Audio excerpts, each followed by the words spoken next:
شروع اللہ کے نام سے جو سب پر مہربان ہے،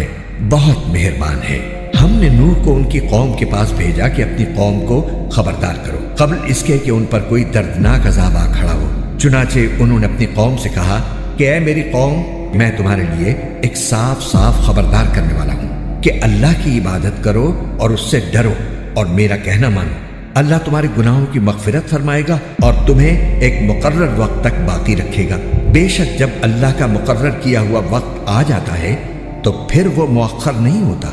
کاش کہ تم سمجھتے ہوتے۔ پھر نوح نے اللہ تعالیٰ سے کہا کہ میرے پروردگار، میں نے اپنی قوم کو رات دن حق کی دعوت دی ہے، لیکن میری دعوت کا اس کے سوا کوئی نتیجہ نہیں ہوا کہ وہ اور زیادہ بھاگنے لگے، اور میں نے جب بھی انہیں دعوت دی تاکہ آپ ان کی مغفرت فرمائیں تو انہوں نے اپنی انگلیاں اپنے کانوں میں دے لی، اپنے کپڑے اپنے اوپر لپیٹ لیے، اپنی بات پر اڑے رہے اور تکبر ہی تکبر کا مظاہرہ کرتے رہے۔ پھر میں نے انہیں پکار پکار کر دعوت دی، پھر میں نے ان سے علانیہ بھی بات کی اور چپکے بھی سمجھایا۔ چنانچہ میں نے کہا کہ اپنے پروردگار سے مغفرت مانگو، یقین جانو وہ بہت بخشنے والا ہے،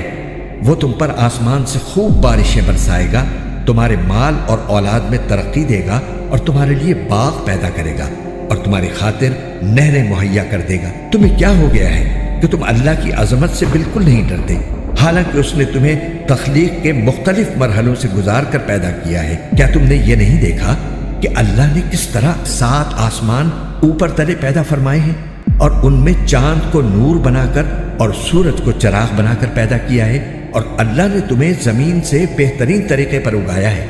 پھر وہ تمہیں دوبارہ اسی میں بھیج دے گا اور وہیں سے پھر باہر نکال کھڑا کرے گا، اور اللہ نے ہی تمہارے لیے زمین کو ایک فرش بنا دیا ہے تاکہ تم اس کے کھلے ہوئے راستوں پر چلو۔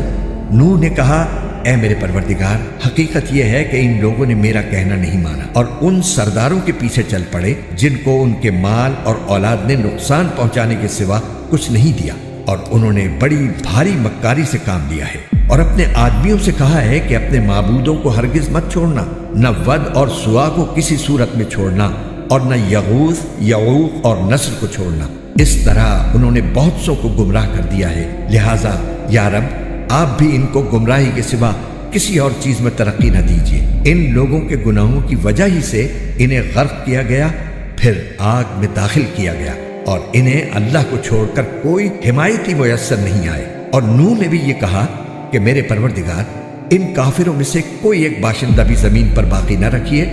اگر آپ ان کو باقی رکھیں گے تو یہ آپ کے بندوں کو گمراہ کریں گے، اور ان سے جو اولاد پیدا ہوگی وہ بدکار اور پکی کافر ہی پیدا ہوگی۔ میرے پروردگار، میری بھی بخشش فرما دیجئے، میرے والدین کی بھی، ہر اس شخص کی بھی جو میرے گھر میں ایمان کی حالت میں داخل ہوا ہے، اور تمام مومن مردوں اور مومن عورتوں کی بھی، اور جو لوگ ظالم ہیں ان کو تباہی کے سوا کوئی اور چیز عطا نہ فرمائیے۔